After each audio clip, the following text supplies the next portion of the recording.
and then we can record. Oh, yeah, got people there.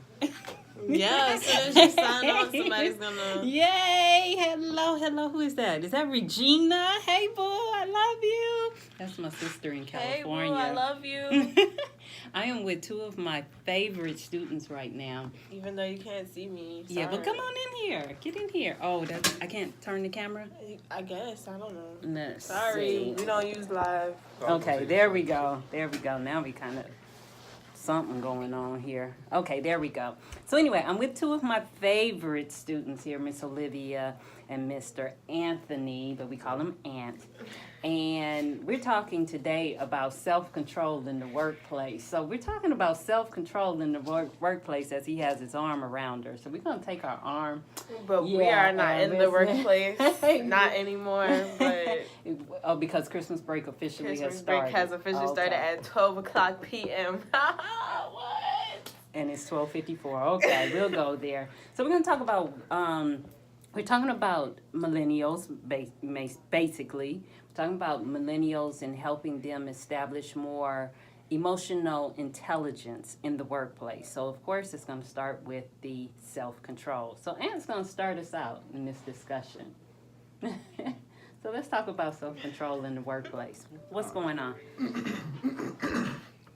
Excuse me. No, I got you. Speaking from self-experience in the workplace, these past 6 months, I have been in a professional training program. And as you just seen, I have a problem with public display of affection from time to time.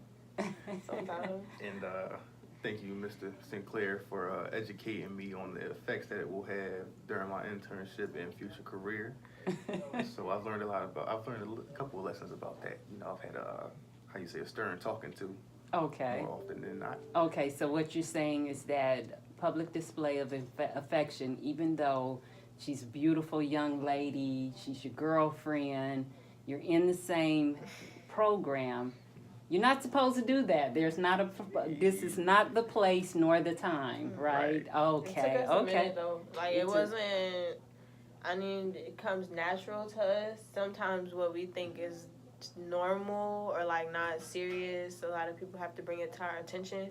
And so it just takes being humble to accept that. Okay, now we see that that's not what we should be doing. But it took a minute. But you got it now. But we got it. Okay, you got it. Okay. So, Olivia, I was going through your evaluation from your career coach, and she had wonderful things to say about you academically, in your professionalism, all that. She said you were determined, you had grit, you had dreams and goals. But one area, and we talked about it just a few minutes ago, but one area that she really wants you to continue to work on is how you interact with people and how it shows on your face when you are agitated. You want to talk about that a little bit? I have no problem talking about that. Okay, so like I said, I just have a huge problem. You want me to talk to you or you want me to talk to you? Both. Okay. I just have... Turn the camera back. Go ahead. Okay.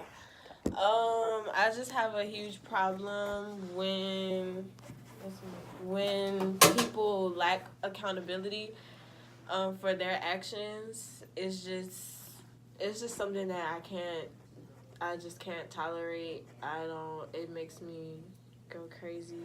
And how do you usually respond when people are not being accountable for their actions? How do you usually respond? You need to see this face. How do you respond? Horribly. Horribly. Okay, so give us an example. Give us an example of a situation specifically where your coach is, referring to where you are not responding positively. Okay, well, I have the perfect example, and I think it's the example that really set her over the edge to even put it in my evaluation.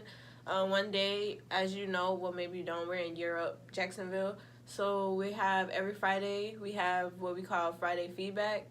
And within Friday feedback, we have a couple different activities. And the last activity is always plus Delta, which is the positives and the negatives for the week. So My bad. N plus Delta, there's a lot of lack of accountability. Everyone feels like our coaches are responsible for us doing what we know we're supposed to do in a way. And so every week we get that same feedback like, oh, my coach didn't tell me I had work to do. My coach didn't do this. My coach didn't do that. And so it kind of irritated me a little bit. And so I think I went off. I did. Oh, I did go off in the middle of the classroom. And I was like, this is ridiculous. Like, everybody here is grown. The program is like, 18 to 24?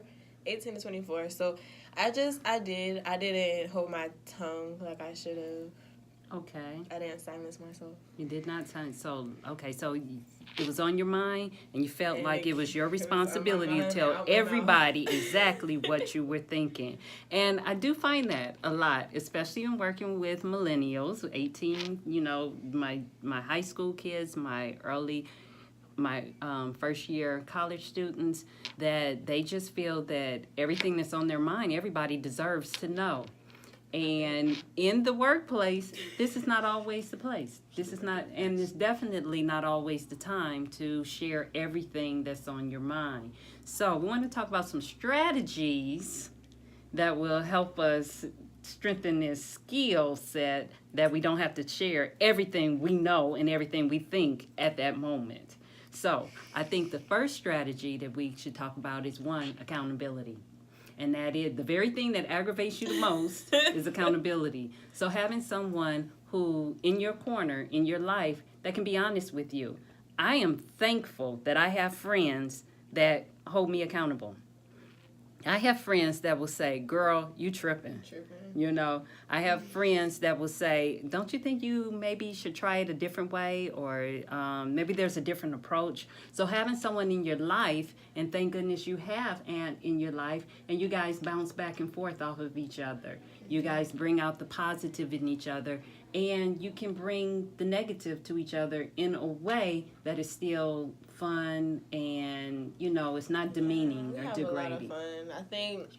I think like having him here is easier. Sometimes it's like what I feel like I shouldn't say to somebody else, I wind up saying to him. And it's not always the best decision, I don't think.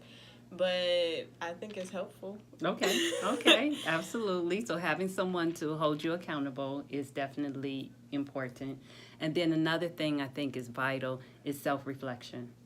And taking a few minutes every day to look back on what did I do well, what could I have done better. I also think it is vital that we don't take, that we take the time. Oh, hey, that's Karen. We went to high school together. Hi. Hey. But I think it's important that we take the time to celebrate, because a lot of times at the end of the day we say, man, I should have did this, I should have did that, I should have did this, and we just beat ourselves up. But we have to take the time to celebrate. Oh, I did well. Man, I ain't cuss anybody out today.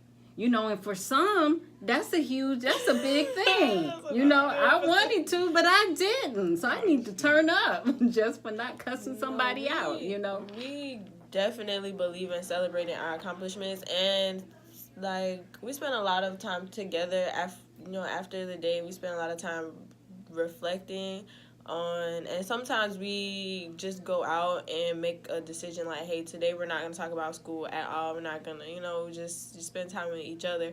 And other days it's harder to do that, to separate what happened from spending time with each other and leaving it alone. But most of the time we celebrate our wins. We comfort each other when we that L. Yeah. Took that L. Yeah, and it's part of it. It's been a lot. It's been a journey, but I don't know. Our relationship has gotten stronger, but I don't know if our relationship with other people has improved that much. It has in certain areas and with certain individuals. Just explain, because I think my relationship's got worse.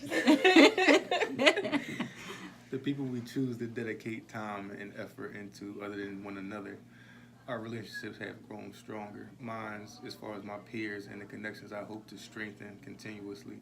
have grown a lot stronger. And not only that, her connection with Dr. Naida has grown a lot stronger. I can't speak for prior to me being in the picture, but since I've been here, I've noticed the mentorship relationship that they have, and it's helped bring her a long way. Well, thank you. Well, we have someone coming in. Come on in here. Say hello. This is Miss Keisha. This is a good friend and a colleague from the district, and she's dropping off something to me right now that we're going to take care of for another student. But yeah, these are my kids right here. My kids in the workplace. And thank you for spending time with us. Bye. That was fun.